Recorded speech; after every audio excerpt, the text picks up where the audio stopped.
Hello guys. सो आज के इस वीडियो में हम डिस्कस कर रहे हैं कि एक सीए इंटर स्टूडेंट जो कि सीए फाइनल में नहीं पहुंच पा रहा है, बहुत ज्यादा स्ट्रगल कर रहा है, तो उसके लिए क्या बेटर ऑप्शन हो सकते हैं। तो गाइस आज मैं आपके सामने डिस्कस करने जा रहा हूं। अगर आप यूएस टैक्सेशन में मास्टरी को अचीव कर लेते हैं, जिसके लिए आपको एक कोर्स करना पड़ेगा इनरोल्ड एजेंट। देखिए, इंडिया में यूएस कंपनीज की प्रेजेंस बहुत ज्यादा है और यूएस टैक्सेशन का जो काम है इंडिया में बहुत ज्यादा माइग्रेट हो रहा है। तो इसका एडवांटेज एक सीए इंटर स्टूडेंट ले सकता है। मैं अपने एक्सपीरियंस से आपको बता रहा हूं, एक फ्रेशर चार्टर्ड अकाउंटेंट और इनरोल्ड एजेंट फ्रेशर का पैकेज बिल्कुल इक्विवेलेंट हो रहा है।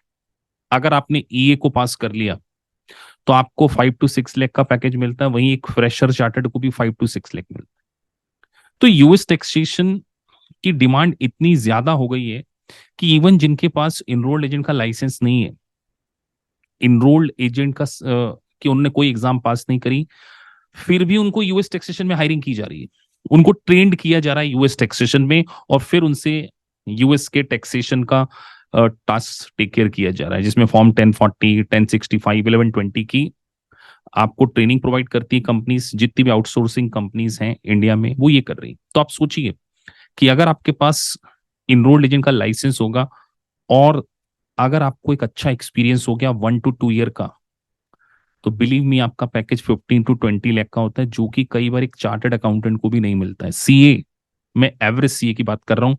देखिए, CA no doubt it's a big designation, लेकिन हम थोड़ा सा रियलिस्टिक बात कर रहे हैं उन एवरेज पर्सन के लिए। देखिए, चार्टर्ड अकाउंटेंट कोर्स बहुत वास्ट है, बहुत ज्यादा डिटेल्ड है, आपको बहुत लंबी स्टडी करना पड़ेगा। सम टाइम मैंने देखा है लोगों को 10 ईयर लग जाते हैं। मतलब मैंने 2013 में सीए को कंप्लीट किया और कई ऐसे कैंडिडेट जो मेरे साथ में स्टडी करते थे वो आज भी चार्टर्ड अकाउंटेंट नहीं है। और ये बात नहीं है कि उनमें टैलेंट नहीं है या वो कहीं पढ़ने में वीक है। लक सीए में मैटर करता है, क्योंकि एग्जाम डिस्क्रिप्टिव है। सम टाइम आप रेडी नहीं होते एक साथ 4 पेपर को देने के लिए। अगर आप बोथ ग्रुप दे रहे हैं तो 8 पेपर को देने के लिए, तो फिर किसी सीए फर्म में जीएसटी का काम करना, अकाउंटिंग करना, अपने करियर से आप बहुत बड़ी रिस्क ले रहे हैं। वहीं अगर आप स्किल अपग्रेड कर लें, इनरोल्ड एजेंट जो कि यूएस टैक्सेशन का लाइसेंस है, आप लिंक्डइन पर, नौकरी.com पे, शाइन.com, जितनी भी रिक्रूटर्स से रिलेटेड वेबसाइट हैं, उस पे जाकर यूएस टैक्सेशन की वैकेंसीज देखिए, आपको कितनी ज्यादा जॉब अपॉर्चुनिटीज मिल रही है। तो मैं इसीलिए कह रहा हूं कि इनरोल्ड एजेंट अगर आप कर लेते हैं तो आपके करियर प्रोग्रेशन के चांसेस बहुत ज्यादा अच्छे होंगे। करियर प्रोग्रेशन में आपको एक टेक्निकली साउंड नॉलेज होगा, जिसके बेसिस पर आप आपके करियर को स्टेब्लिश कर सकते हैं। बेस्ट पार्ट इनरोल्ड एजेंट की क्या है? 3 paper, multiple choice question based examination और विदाउट नेगेटिव मार्किंग और कंप्यूटर बेस्ड एग्जामिनेशन। तो ऐसे कोर्स को जो कि एक सीए स्टूडेंट बहुत जल्दी क्रैक कर सकता है, बिकॉज उसने इंडिया का इनकम टैक्स पढ़ा हुआ है।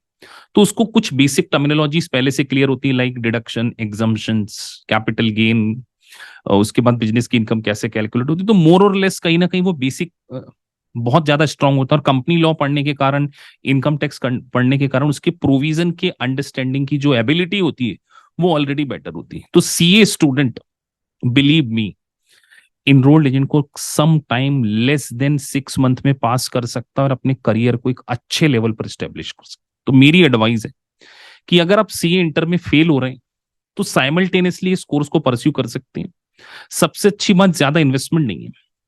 3 पेपर को एक एक पेपर करके दीजिए, एक पेपर में पास हो जाइए, फिर सेकंड में, फिर थर्ड में अपने अकॉर्डिंग आप स्टडी प्लान कीजिए और फिर देखिए कि आपका खुद का प्लेसमेंट बिग फोर में, मल्टीनेशनल कंपनीज में होगा।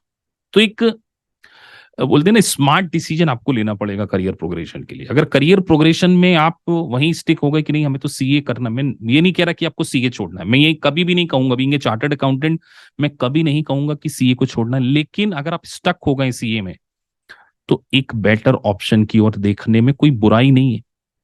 अर्ली अर्निंग को स्टार्ट करना बहुत ज्यादा जरूरी है। 25,000, 30,000, 40,000 के लिए स्ट्रगल करते देखा है मैंने लोगों को। तो आप अगर इनरोल्ड एजेंट को कर लेते हैं, 2 ईयर में आपका पैकेज 15 लाख होगा। आज मेरे पास आज की डेट में वैकेंसी पड़ी है 10 वैकेंसी। कितनी? 10। जिनके पास फॉर्म 1120 का सही नॉलेज है, कॉर्पोरेशन के इनकम टैक्स का एक्सपीरियंस है, इनरोल्ड एजेंट का लाइसेंस। तो मैं सीए इंटर स्टूडेंट को यही एडवाइस करूंगा कि आप अगर स्टक हो गए सीए में, ये इज ए फ्रूटफुल ऑप्शन और मोर रियलिस्टिक ऑप्शन। रियलिस्टिक इसलिए इन्वेस्टमेंट कम, पास होने के चांसेस ज्यादा, ग्लोबल पास परसेंटेज ज्यादा, वैल्यू ज्यादा, जॉब भी जल्दी मिलेगी। तो फिर आप एक स्मार्ट डिसीजन क्या है ले सकते हैं। मेरी एडवाइस है आपको, आप एक बार अच्छे से रिसर्च कीजिए। आप, मैं ये नहीं कह रहा कि आप अभी से ज्वाइन कर लीजिए, at least 4 to 5 hour enrolled agent के बारे में रिसर्च कीजिए। रिसर्च करने से आपका कुछ नहीं जाना है, इसमें कोई आपका पैसा नहीं लगना। यूट्यूब पे वीडियोस देखिए, आप गूगल पे जाइए, लिंक्डइन पे जाइए, पूरी इनरोल आईआरएस की वेबसाइट पे जाइए और समझिए कि कितना अच्छा ये प्रोफेशन आपके लिए हो सकता है। So thank you for watching this video. अगर आपको वीडियो अच्छा लगा है, so please like and subscribe the channel. Thank you for watching this video. Thank you very much.